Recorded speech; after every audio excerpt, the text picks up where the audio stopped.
Alright, when Adam and I first started looking at the site, we first considered the idea that we have three different entrances to the site. One over on this street, one on this street up here, and then one back here. And with a few of our original site plans, especially with this one, we were considering having, along these two main streets, we were considering having retail to address those more main streets in the community, retail below, and then having housing above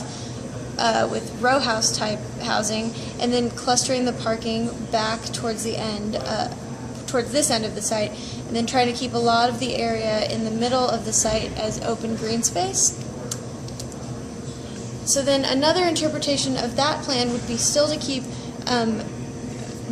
row housing along these two streets with row housing above and then retail storefront below, but then also having the opportunity to have other kinds of housing in the back of the site, which would be more detached housing, kind of in this zone, not to be interpreted as a big block of housing, but as different lots that could be detached housing in the back, still with some parking clustered back towards this end of the site. Moving on, this idea was a little bit more to leave more open green space towards this area of the site, and to leave the lots for the housing units back here and do more detached housing and or possible duplex housing back there, still with parking at this back corner, then also having some options for parking at the front of the site.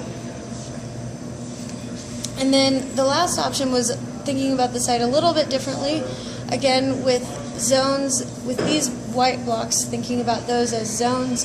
of detached housing where these would each be divided into smaller lots, as this is right here, with the house, the actual house taking up a portion of each of those lots, and then with parking broken into a few different clusters of parking.